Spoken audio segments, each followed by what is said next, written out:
Hello, everybody. Welcome to our October edition of the Alumni Series. And I'm just making sure that everybody's able to come in. Ladies and gentlemen, I'm going to start a little bit late because I want to give everybody an opportunity to come in. Those that are coming in a little bit late, and then we'll start talking to Karin and give Karin the floor.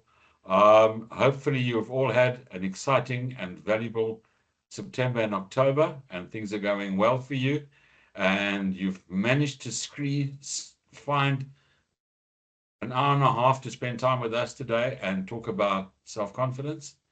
Let's see, where are we at right now? We've got 12 people that have come in. We've literally just started, so it's about, 35, 45 seconds. Let's hang in there and see if some more people want to join. Happy to see my friend from Uganda has joined us. How are you doing, Squire? Ian, good to see you. Yeah, see your face again. Ladies and gentlemen, ladies and gentlemen, the mics are open, so you can talk. Cameras are obviously off. 14 people in now. Thank you. So please don't be shy. You can use the chat line if you don't want to make your voice heard. Certainly, question and answer is available to you. And we're up to 15 people that have joined us. That's wonderful. What else can I say to you before we get going? We are going to have one last alumni session for the year, and I'll be talking to you about that when we close.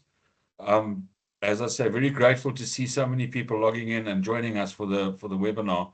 Remember that it's not just for alumni, it's for your friends, your colleagues in sales, your managers in sales, if they'd like to join us.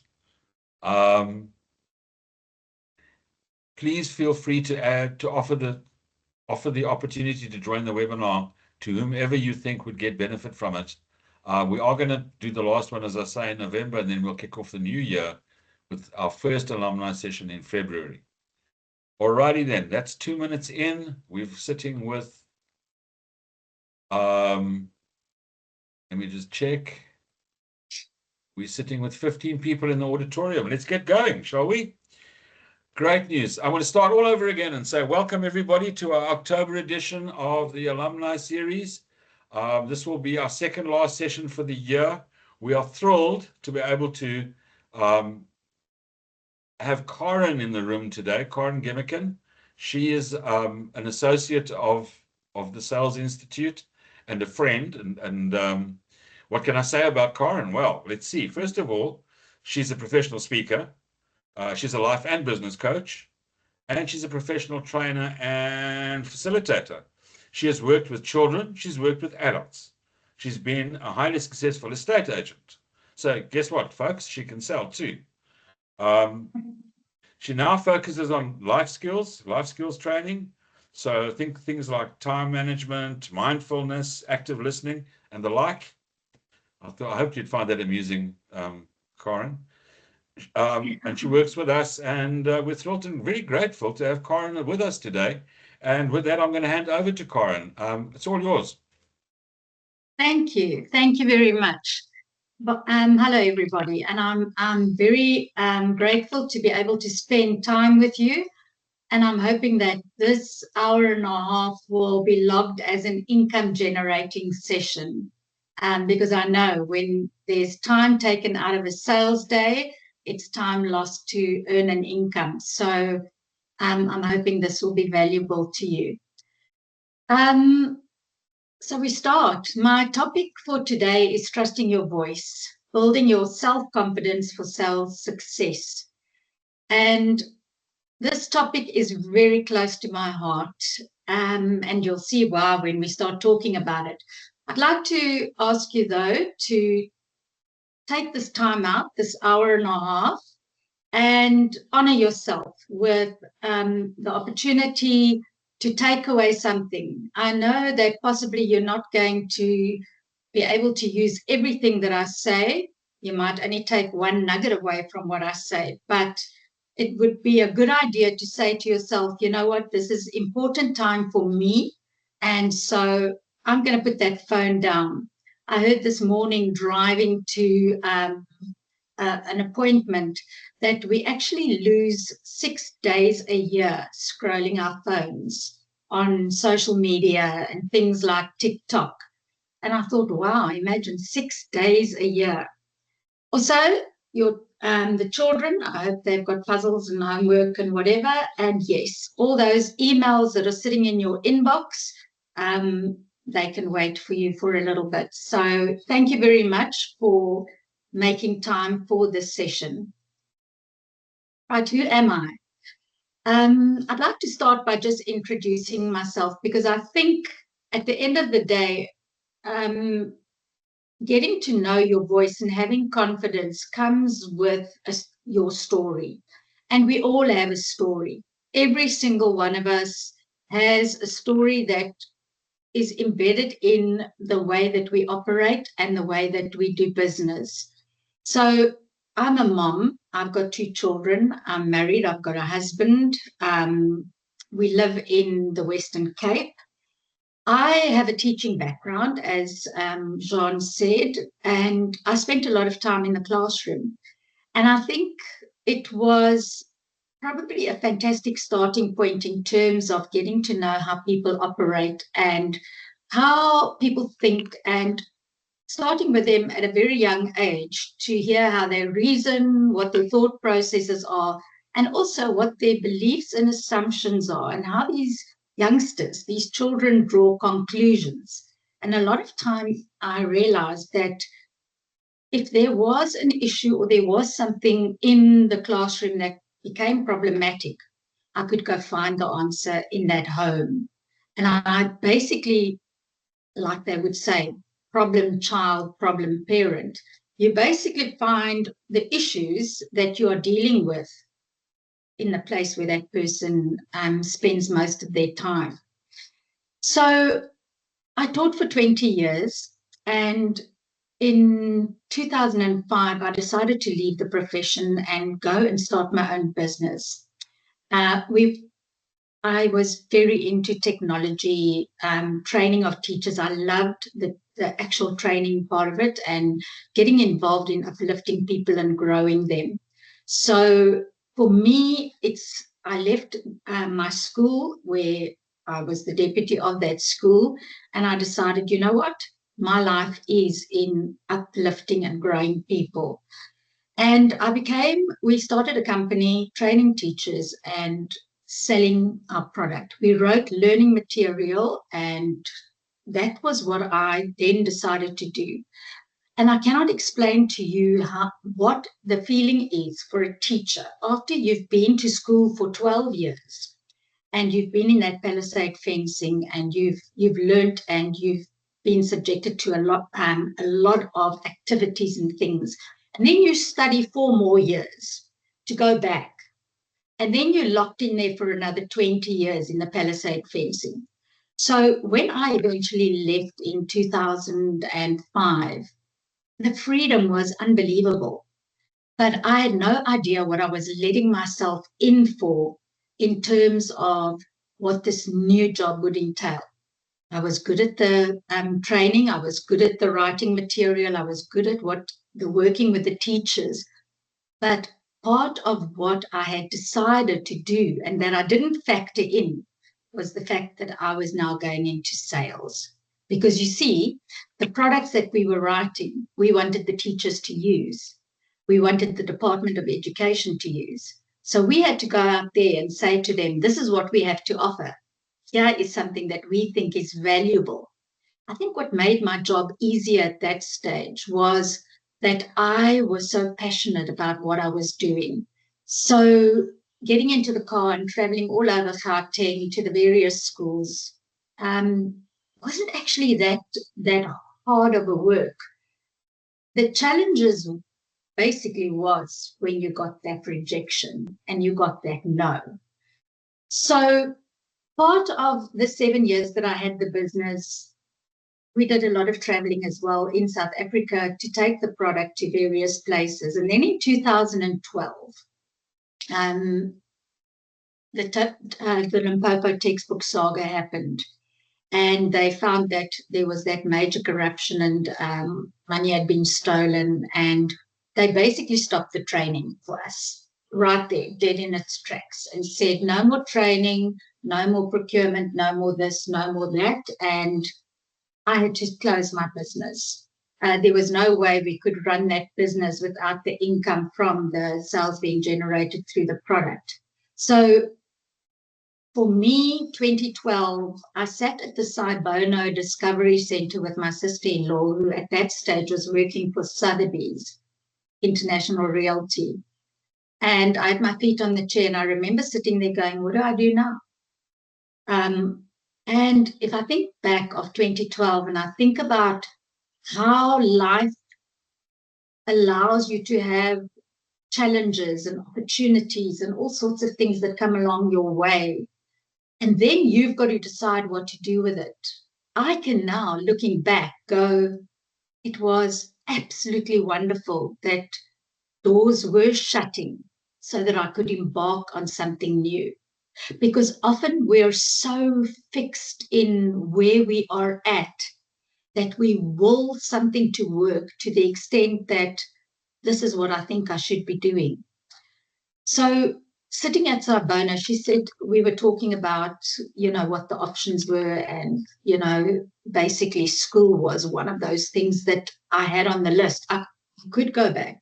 I could apply to university. I could do those things. And she said to me, why don't you come and speak to Roy at Sotheby's? And I thought, oh, no, I don't want to sell houses. I really don't. But not thinking that I've been spending 7 years traveling to schools, selling learning material, and that sales is sales basically. And there's honestly a blueprint which you need to follow.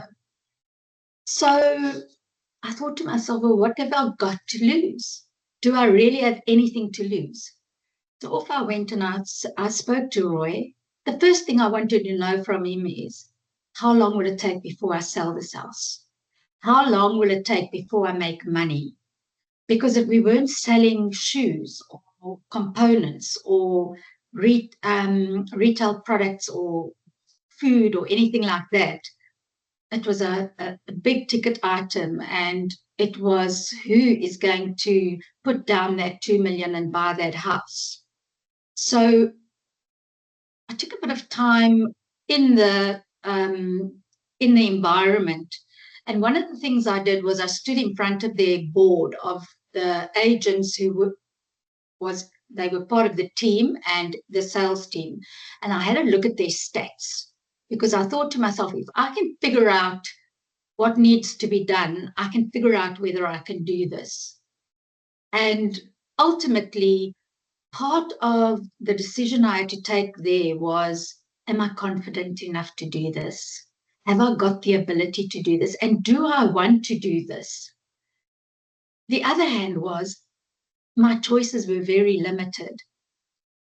So in 2012, I started at Sotheby's International Realty, and I basically became an agent.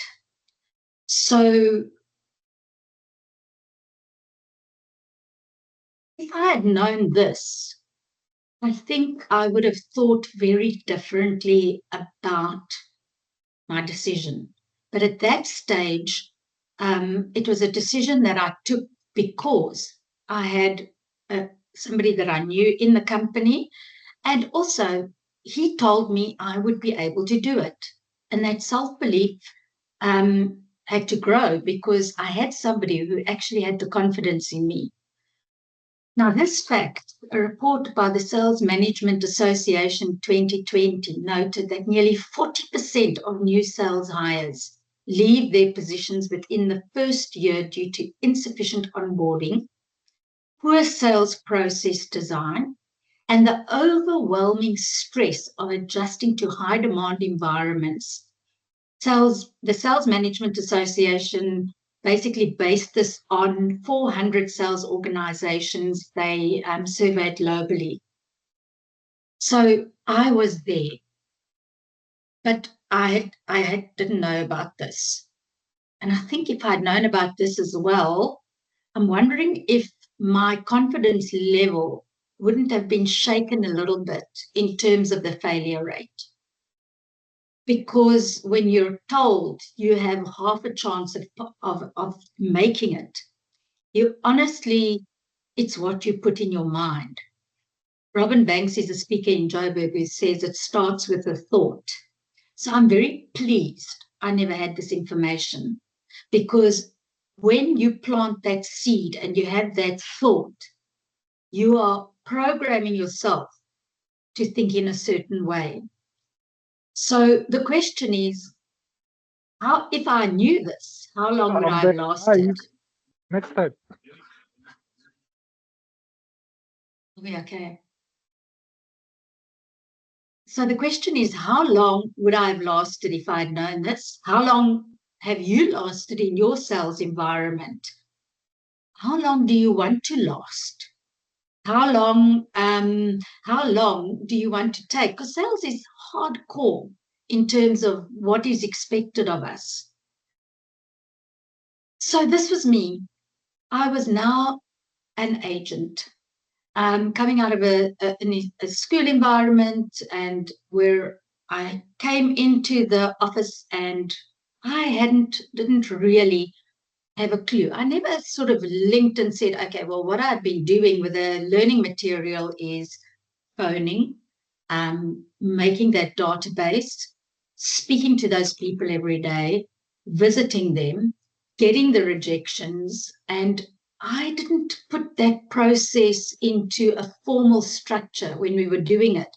I was too interested in the actual thing I was doing, passionate about education, passionate about teachers, passionate about helping children to get the best learning material. So the actual science of sales didn't really come to me. I sat back and I went to some training by Jude Law on body language, and how to talk and how to present yourself.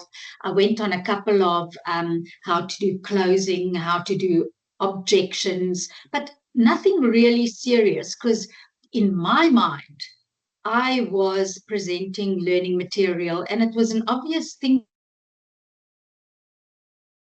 to buy our product. I had no doubt. I had such a firm belief in what I was doing, and my voice was strong because of my confidence. Also, what I did realize in that environment when I was doing it in those 7 years is I arrived as a sales agent of this learning material. And a lot of the teachers and a lot of the people there didn't know that I was a professional teacher myself, and that I had a background and qualifications, and not that that matters. People are very funny things. They take stuff like that and they think it's important. They don't look at the person. They don't look at, what you have to offer first. A lot of people judge the book by its cover.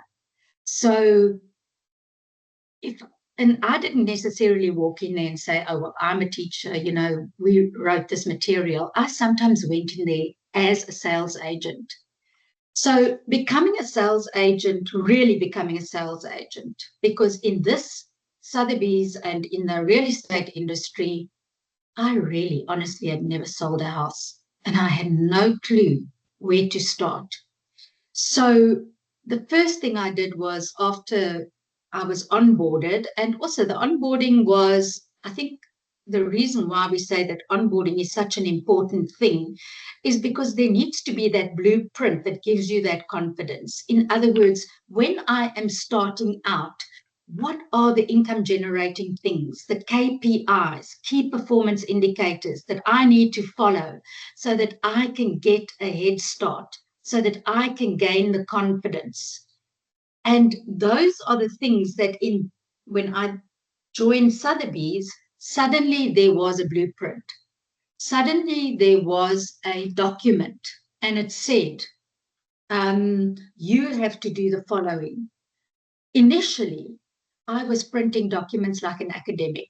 I was looking at houses that are selling. I was looking at stats. I was looking academically at how to sell a house. And I was printing off sheets and sheets of paper of ideas of how to market and do things like that. I think my boss was being driven crazy because he must have thought, listen, the printing bill's going to be through the roof if we don't stop her now. And the one thing he said to me was, you're not going to make money in the office. You are going to make money in your farm. So get out of the office. And he kicked me out of that office with that list. And as salespeople, you all know what your KPIs should be. And it should be 99% income generating activities, because everything else that's not going to bring in that income at the end of the month should be delegated or given to somebody else that can do it, because your priority is to sell. And that is when your voice is the strongest. Finding out how passionate you are about the product that you're busy working with, and not actually doing the admin and having the admin responsibility of running that business. So I drove through my farm and I knew the following. A lot of stuff was available, and there's a lot of stuff available now in sales as well. I just went and Googled on social media what's available now for free, because in this economy and in this climate, I was an a commission earner, so no basic salary. You start on zero at the beginning of the month, and you do not get 1 cent if you do not sell. So if you don't, you are not productive and you're not generating income, nothing. And plus the commission only got paid out after transfer and registration. So there was a long wait, which meant you had to develop that pipeline. All of that made me exceptionally nervous. All of that made me question certain things. And the confidence that I went in initially was about, what if I cannot do this? So there's a lot of stuff that's free and that you can skill yourself in. And I did. I attended a number of workshops and a number of trainings, and I was sent on those by the office because I was so new. I was appointed. You probably will ask, well, why were you appointed if they, I think they thought that I've got the personality and that I would be able to help myself in a sales environment. And I think they were prepared to take a risk on me. And I'm pretty grateful for that, because I would have taken a risk on me, because I'm a hard worker, I'm dedicated, and I'm committed. And I was prepared to do what it took. So I did attend workshops, and one of the workshops I attended was a EAAB workshop where there was a business guru that was presenting it. And I sat in that one and I said, you know what, I need to work with this guy, because this business coach is absolutely on target in terms of what he's saying. Plus, he was very inspirational. He was very motivating. I sat there and I thought to myself, you know what? You can do this. Listen to him. You can do this. You can do this, and you can have this, and you can be this, and you can. And honestly, it was fabulous. So what I did was I walked up to him after the session and I said to him, I have to work with you. So he said, email me and we can talk. I emailed him. He never answered me. 2 months down the line, I saw that he was talking somewhere again, and I went there. And afterwards, I walked to him again and I said, you never emailed me. And he said, email me again. And I emailed him. A month later, I was working with him once a month. I invested that money, a lot of money. And I thought to myself, one of the things I need to do here is back myself that I'm going to succeed. Because if I'm prepared to spend this money on this business coach, I want return on investment. And we started working together. And he started teaching me what the basic things were that I needed to put into place on that KPI list. I got all of that with the onboarding, but a lot of the time, the onboarding is a generic document. It is something that prepares you and says, okay, more than likely, if you do these things, success is on the cards for you. But I spent more time in my farm, and as I drove through that farm, a lot of days it was just soul destroying, because one of the things that I had to do was in 2012 we were knocking on doors and we were calling. You had to call and you had to knock and you had to stop, and I would knock on those doors and ring those bells on those gates, and then the person would open the curtains and look at me and then close the curtains again, dis nie die agent, and they won't open for you, they won't talk to you. And I met so many people that worked in those houses that I used to say to them, but can't you just give me the owner's number? Luckily, Papia wasn't a thing right then, because we honestly did. We used to canvass on our feet. And the whole idea was, what do you have to do to be successful? And I was chasing that target because I had to have a pipeline, because the coach said, if you sell so many houses and you make so much commission and it's at this percentage, then, and you do 2 of those a month and you do it consistently every single month, you will earn this amount of money on a consistent basis. But what you need to do is remember that there are times, like in winter, when people aren't shopping for homes and it's not a good time for them to go out and they cancel appointments. Then you must have sold 3 or 4 in February, March, so that you've got a backup in case you have a bad month. December, nobody wants to talk to you. They're all sitting on the beach. People are then phoning you because they've got time to scroll Property 24 and they're wasting your time. They want to see things, but actually they're just browsing. So it was soul destroying.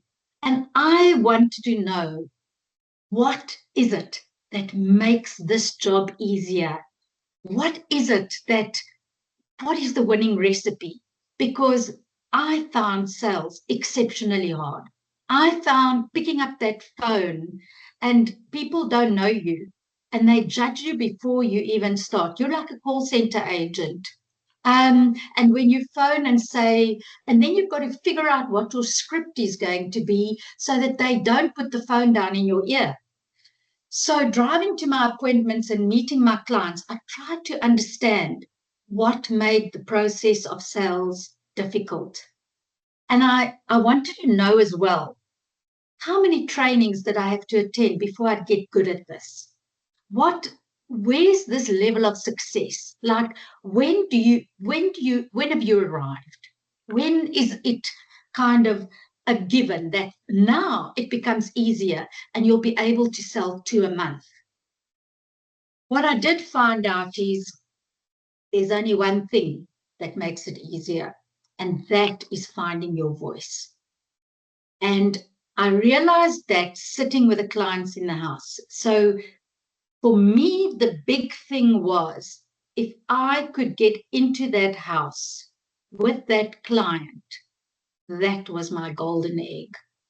I just had to get that appointment. So the purpose of the phoning and the knocking and whatever was to get that appointment. Speaking to my friends, putting pamphlets at the tills at the chemist, dropping off a magazine in a coffee shop, going to all the doctors' consulting rooms with dropping off magazines there with my business card attached to it.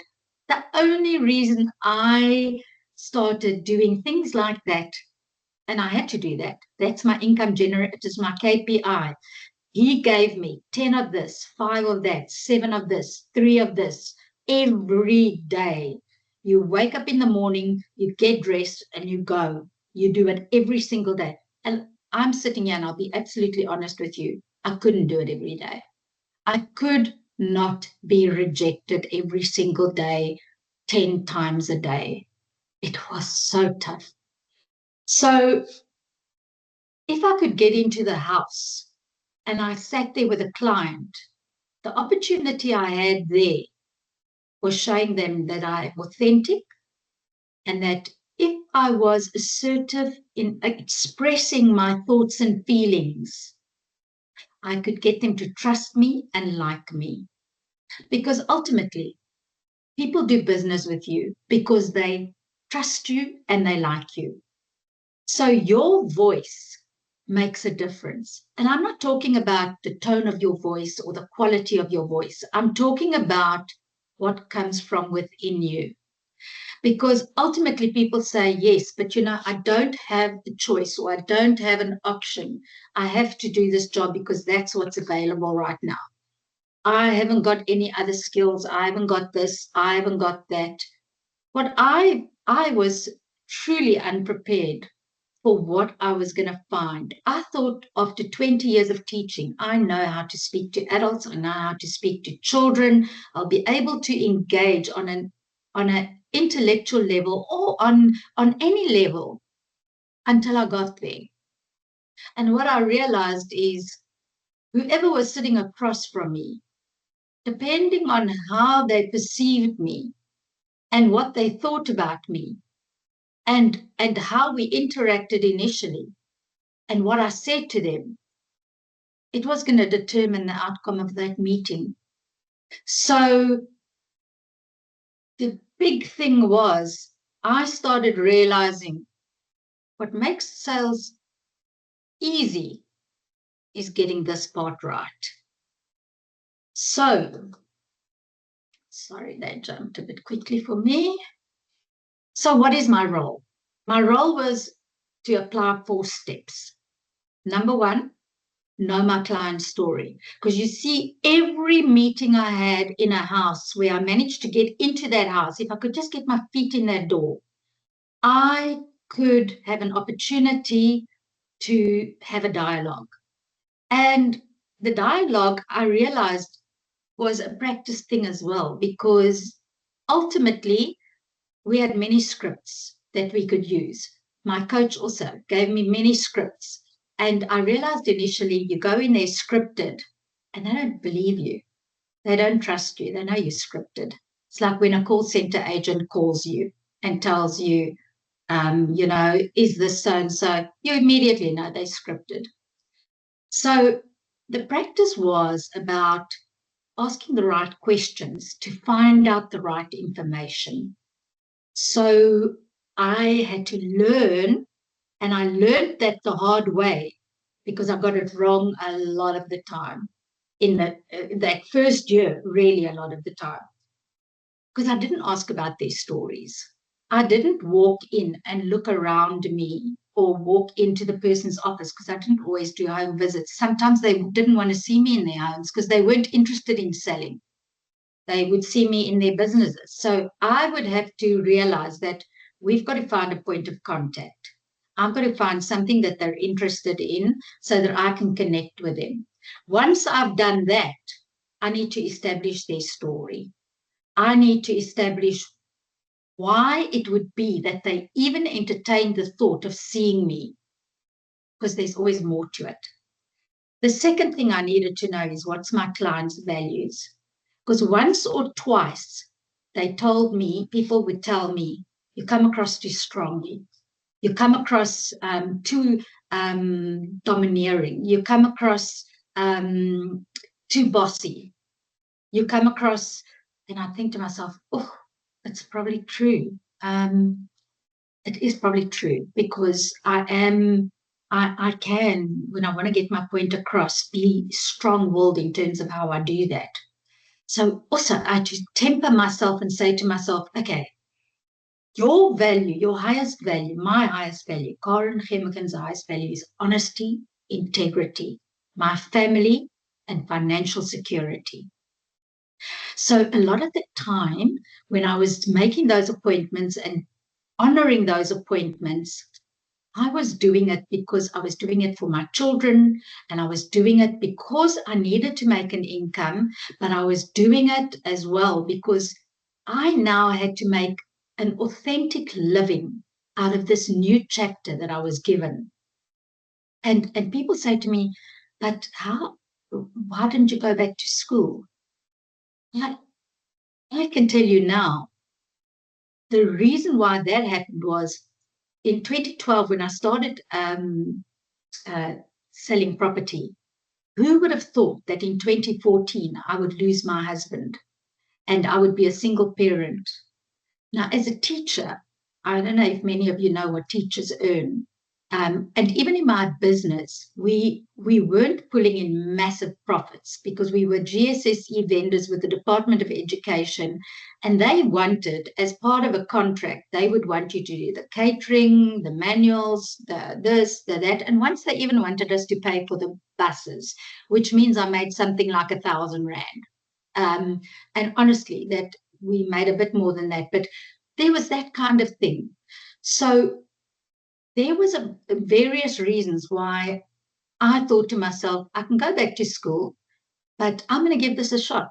And in 2014, I realized, you know what? In life, you can never say, this is for sure how my life is going to turn out, because property then was a saving grace for me. Earning the money, because within 8 months of starting in the property industry, I then realized that if I just did what I had to do, and I found the secret, of establishing that relationship, I could make the income that I needed. Not that my husband didn't take care of the children's needs for until they were 20, finished with their degrees, and that was done. But nobody's supposed to die so young. So I now know, if I look back, I know exactly why that happened. You are exactly where you are supposed to be. And if you are exactly where you are supposed to be, learn the skills and take the open door and make the most of it. So I took my values, but what I also realized was I was not going to be able to work in the industry if I didn't also say what is my client's values. Because if I could show them that I cared about what they thought was their highest values, we could find synergy. Also, I had to quieten my inner dialogue, because a lot of the time, and that's what I said to you as well, when I was selling the learning material, I would walk into a school, and honestly, I felt offended sometimes that people would look at me as the sales rep, and you can just put the books down there. Yes, there's a table over there for you. The staff are coming, but I actually don't know how many people will be attending your presentation. Um, Really sorry about that. Or I'd get there and they'd say, I'm really sorry, but a meeting was called and now there's only 2 teachers that are coming. I hope that's all right with you. And I think to myself, good grief, I made this appointment. I have traveled from Pretoria to Joburg. I've come to see you. I am putting out my whole presentation, not just 3 books, everything.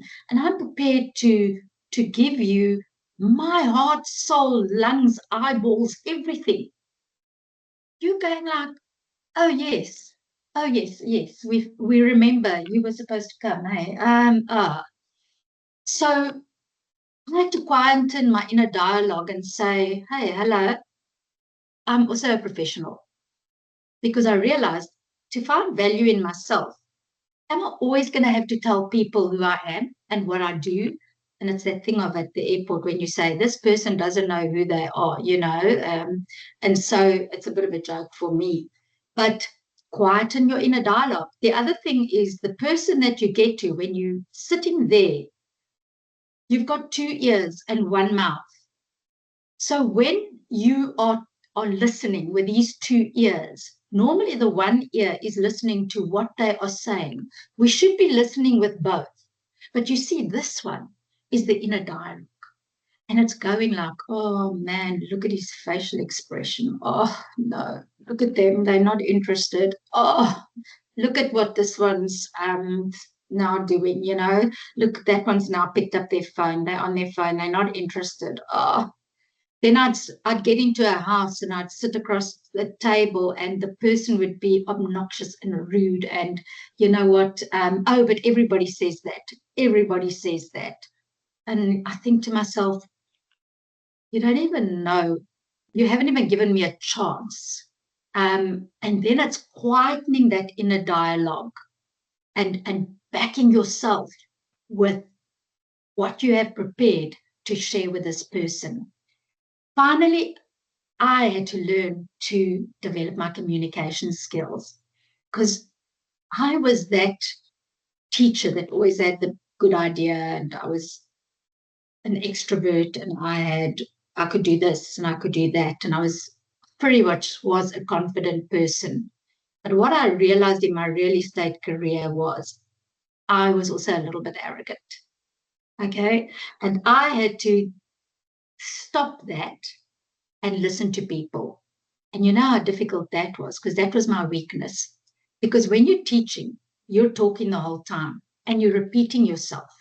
Because those children, 30 of them don't listen to you intently all the time. So you say to them, write the date on the left-hand side and underline it. And then somebody else asks you and you say, write the date on the left-hand side and underline it. And then you're just about to go. Then somebody puts up their hand, where must we write the date? And then somebody else. And this is what happened as well with the clients. I would be so busy with my dialogue, what I wanted to tell them, my presentation, my mandate presentation, to try and get that mandate, that I never heard them say that my grand this and my mom this and I this. And so a lot of the time when I walked away from those appointments, I didn't have all the facts. And it's only when I realized you have to actively listen to find your own voice. Because when you find your own voice, you can then communicate with them and not just drive your own agenda. So this broken down was basically what it was about. Step one, find out your client's story, because you've got to build that relationship. What is it? What do they invest time and energy into? Because we had the 6 Ds, divorce, debt, death, you name it. And we had to find out what that was. What is it that got them to allow you to cross their threshold? What allows you into their office? What allows you to speak to them? There's something that they need to tell you, and you need to find that out. The next thing is the client has information you do not know. So you've got to listen to discover their values. You've got to listen very carefully for the clues of what they are hiding from you, because they don't reveal it until they like you and trust you. Then they will have that conversation with you. The next thing is your role in understanding your client means you have to quieten that inner dialogue. Now, your inner dialogue can relate to the assumptions that you have about a client, what you're saying, what you're thinking, what your head is thinking.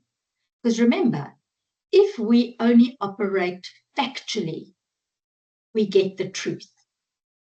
But if I look at your body language, or I listen to what you are saying, or I look at something that you are doing, and I make and I have a belief about it, I decide culturally you are this, or I hear that because of your race group, you behave in this kind of way. I find this out about you because this is what happens when women do this kind of thing, or men do that. Then I've got an inner dialogue which says you are putting everything through a filter and you are screening it. Are you being authentic? Are you actually saying, I hear you? And I think when we quieten the inner dialogue and we sit across the desk from the person who is going to do business with us, a lot of the time I have to use the words, I hear you. I hear you. But if you're going to say, I hear you, you really must mean it. Did you really hear them? Because you're building a confidence there that when you get it right, that confidence is what's going to take you into the next client. And you're going to know this is what I need to do to build that confidence. And confidence is almost like building a house. If you get it right once and you practice it a bit more, then perfect. You are taking a brick and adding value to it and building that house bit by bit. One of the things that I realized as I was going along was that there would be times, even when I got fairly competent, and I had decided then, when after 2 or 3 years, somebody said to me, it takes 3 years to build your business. So most of us are working for bosses, but in the sales environment, you are actually working for yourself because you are your biggest driver and your biggest motivator. So you are the one who has to decide what you want financially out of it, or how much time you're going to spend on it, and whether you're actually going to be good at what you're doing. So I had decided that I don't have a choice. I have to be good at this. And so I listened a lot at the trainings and to agents that were very good. And they said it takes about 3 years to build the business. So you working very hard for 3 years, and then the business will start working for you, which kind of made sense to me because they said that the cycles were every 5 years. People sort of sell because of the school run, and kids change schools and varsity and retirement and those kind of things. So there's like a 5 year, 7 year thing. And I thought to myself, okay, I can do this. 3 years. So after 3 years, it really is like that. My business took 3 years to take off. But what I then decided was, I'm not going to work anymore with people who are disrespectful to me and do not give me mandates. So I started narrowing my business down to, thank you very much for seeing me. I really appreciate your time. I'm sure there's going to be a lovely agent that will work with you. It is not me. Some people said to me, but you're cutting your nose to spoil your face. And I said to them, I choose to be treated with respect. I choose to be treated in a certain way. And so I will find my authentic inner voice. And when I go into a house, I will park my car outside, branded. I will have my badge on. I will have everything on me, because my competitors, normally what would happen is you took your branding off so that they didn't see your car parked in a driveway, because that's what that's what it means working in your farm. You go out there and you go and see where the agents are busy visiting, and then you go to that house and say, are you thinking of selling? Do you know? And then you do your whole pitch, whatever. So I decided, no, I'd got to a point where I trusted my voice so much that I was prepared to say, I'm going into this driveway branded. If I don't get the job, 100%, I'll walk away. I've been in the house now. I've done my pitch. The next person can come. I know for a fact there are very few people that have a good sales ethic. And the same will be true for you as well. Who works harder than you? Who is authentic, more authentic than you? Who is going to be prepared to do what you are prepared to do? Salespeople, very many of them are not prepared to do the hard yard. So for me, that's the call I made. And I could make a good living taking only appointments. And what would happen is I would have 6 or 7 clients, and I would focus those clients as opposed to 30 people that I'm disappointing on a daily basis. Because one of the things in sales as well, if you're lining up things and you're not following up and you're not taking the calls and you're not following up with those clients and you're not making them feel important and you're not hearing them, they're very quick to turn on you. Very, very quick to turn on you. So my decision was, I'm not going to open myself up for that. But I got to a point where people were saying, I think we want to work with her. Not everybody, trust me. I used to go in and say, here's my track record.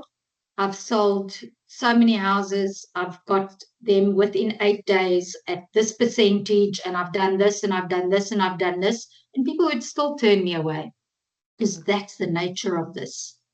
However, for me, Karin Gemmeken, I had reached a place where I started thinking, I can do this because I have decided I'm not just an agent.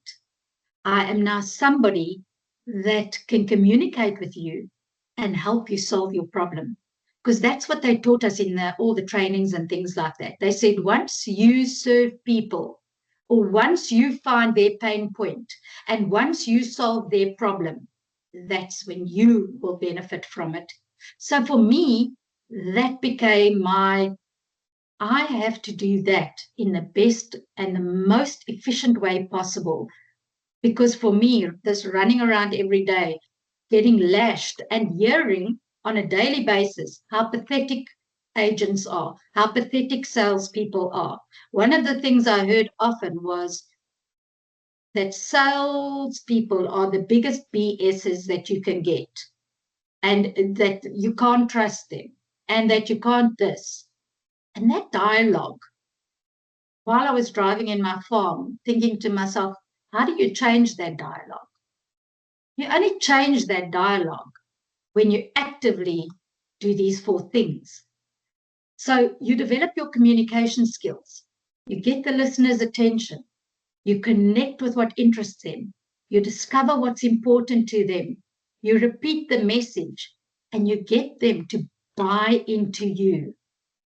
Now these 4 steps, it's hectic because you're sitting there and you don't know them, and you are going to be working so hard to develop this relationship. And I call it a psychological safe space. So you're nurturing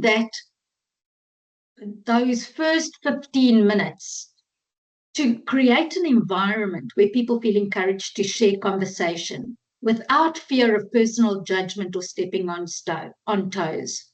You are going in there and you are putting the first brick in. And ultimately, you have to back yourself on that.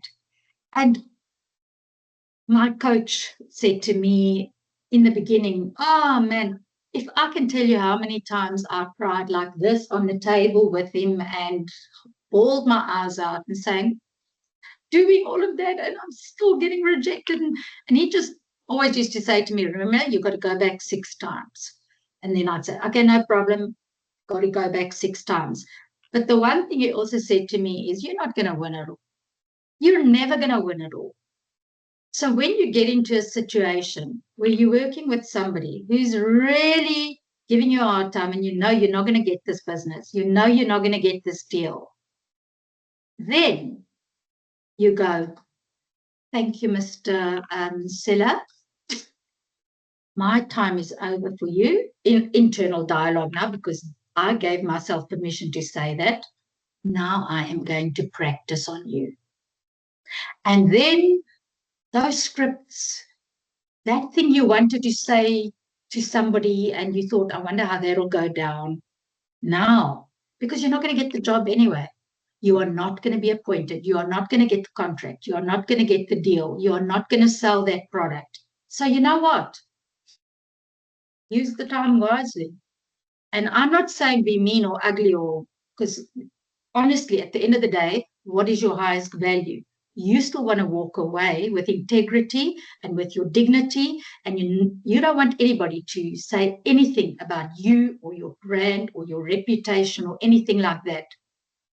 But certainly there was great times when I could say to them, well, sir, you know what? Why don't you try and sell your own house? I can give you all the paperwork, I'll draw it up for you, and then you go for 2 weeks. And listen, I'll do I'll take your photos for you. And honestly, and it worked for me. Right. So what guarantees this? Mutual respect. Show respect for the other person's opinions, feelings, and perspectives. Refrain from interrupting or belittling them. Yes, there were times when I thought to myself, okay, I'm just going to lash. But don't do that. Active listening. Silence your dialogue. Give your full attention. Listen to the person. Don't interrupt and judge them. You know how difficult it is to wait for them to finish talking and then to have a pregnant pause and then to say something. Hard for me.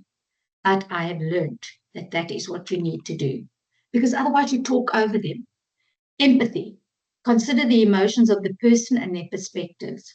Consider their point of view and show understanding and support. Non-judgmental attitude. Avoid making assumptions. Interact with no bias and ask questions to clarify your understanding of the situation. It's important to remain objective and non-judgmental. And you can do this by asking questions and the whole time focusing on the facts. Confidentiality. You're bound by POPIA. Ensure that what you discuss in the conversation stays there. In my line of work, we dealt with people who were going through divorce. We dealt through people who needed debt counseling. There were times when somebody called us in and literally we had 3 weeks to sell their house before the bank was going to be there. So there were times when we had to sit and say, okay, what do we do? Shared goals. Focus on shared goals and work towards finding solutions and benefits everyone involved. It comes down to basics. It comes down to knowing your client, KYC, and creating the psychological safe space and doing your preparation, because the 3 years that I built the business, man, it was rough, because you just think, okay, I can do this. Then there's a curveball.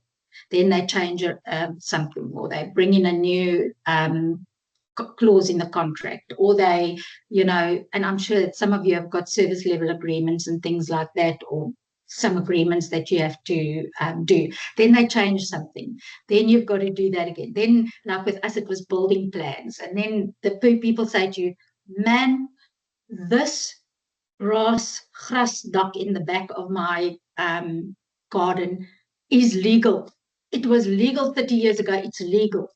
And then it's, the next thing is self-care. Get up in the mornings, groom yourself, get rest. Look as if you are going to the most important appointment that you've ever had in your life. Never let your guard down, because you never know when you walk into a house and you need to have the right look for the client that you're going to meet. The other thing as well is you're doing it for yourself. You are doing it so that when you find that authentic inner self voice, you are building the confidence that says, I am worthy. I am worthy to be appointed to do this for you. Look at me. I don't look like I don't make money. I look like I make money. And then your highest value. Keep that close to you, because don't compromise. Ultimately, we're all just cogs in a big machine. And our bosses and the people that are above us are using us. So you've got to decide how to work within this context. And a lot of the time, you've got to find your voice within that context. Otherwise, you are just running with the wolves. So the time that you take to find your value or to know your value, to use it and to practice exercising that value, the more chance you have of taking your business to a next level where you can say to yourself, if this is only a chapter in my life, I want to make sure that I have learned the most, benefited the most, used every opportunity, used every single resource that was available to me, so that every minute of while I was in this chapter had something to offer. And I look back now at my real estate career. It taught me some of the most incredible lessons about me. Things I don't think I would have learned if I hadn't gone into such a hardcore environment. I think all of you are fabulous. I do not believe that you, for 1 minute, should undercut yourself or undermine yourself. Being in sales is the most incredibly hard environment to be in. And I just, honestly, I take my hat off to all of you. So tell me, now it's about you. Which part do you neglect when you plan your day? You've got to decide what you will do about it. Find your why. Remember, purpose is the reason for your journey. Passion is the fire that lights the way. And that's said by somebody who's unknown. Create your future. I don't know what your story is, and I don't know where you're going and why you're doing what you're doing. But if you're not orchestrating and planning this future or this chapter of your life and making the most of it, you're losing out. You really are. Let's go back to basics. I was not an agent anymore when I left. I then went to SEEF. They headhunted me, and then so I did Sotheby's and then SEEF. I was not an agent anymore. I was a human being serving people and solving a problem by working honestly, with integrity, with the boundaries I had set. If it was to be, it was up to me. So switch off the noise created by your internal dialogue and focus on the reason you're doing this. You must have a reason for doing this. If you are simply just getting in your car every day and going to sell because you want to make 5 or 10,000 rand a month or whatever it is that you're making, and you're working on commission and you're not really passionate about it, go back to the onboarding, go back to your daily list, go back to your KPIs, delegate everything that doesn't make money, and go back and go and find the reason why you actually are subjecting yourself to this. And then one thing I always say, and work, work, work, work, work. I had to learn that in the sales environment, I sell one house. That money can last me for 2 months or 3 months or whatever, depending on the size of the house that I sold and the commission I earned. But didn't mean that I don't wake up for the next week and whatever, I take a week off because now there's money in my account. No, I was building pipeline. So sales is 8 o'clock in the morning, you are at work. 5 o'clock this afternoon, you clock off like the rest of the population. Yeah, sure, every now and then you can take a bit of time, but 8 to 5, lunch break, you take your breaks. Work, work, work, work, work. The market and our economy is like a wave. It goes up and down. Now you'll make sales, now you won't. And you've got to ride that.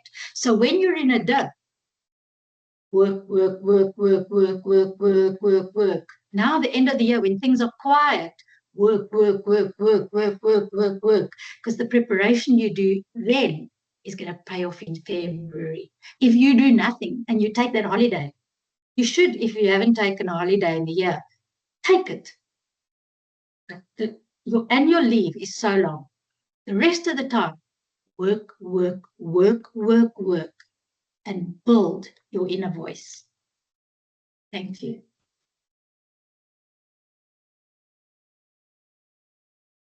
Oh. Wow, Karin, that was amazing. Thank you. I'm hoping everybody else enjoyed it and had fun and learned some stuff. I love the work thing. Yes, especially if you're passionate about it. Karin, thanks so much. And finally, I've learned how to pronounce your surname. I apologize for getting it wrong in the first place. Gemmeken. Not a problem. Not a problem. Thank you so much for that. Um, Ladies and gentlemen, thank you so much for joining us today. For those of you that registered, you'll all get the recording. If you're interested or you want to let somebody else have a look, it will also be posted on our website under the alumni tab on our website, so you can get it there too. Thank you very much again for attending. Our next session and our last for the year will be on the 20th of November, and it's our Christmas edition. So hopefully we'll have some surprises for you.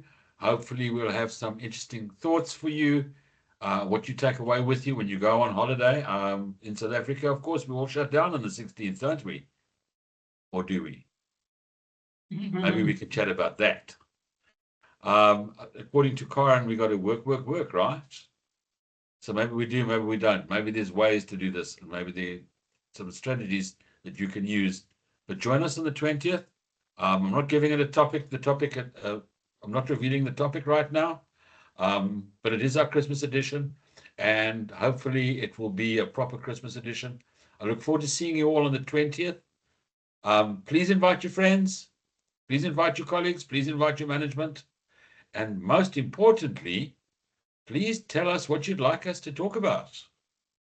You can comment through, obviously, this medium, WhatsApp, telephone, email, whatever way works for you. Let me know, or let us know, what's top of mind for you, especially at this time of the year, because it's tiring and you've been through it all and you're now trying to close out the year in a successful way.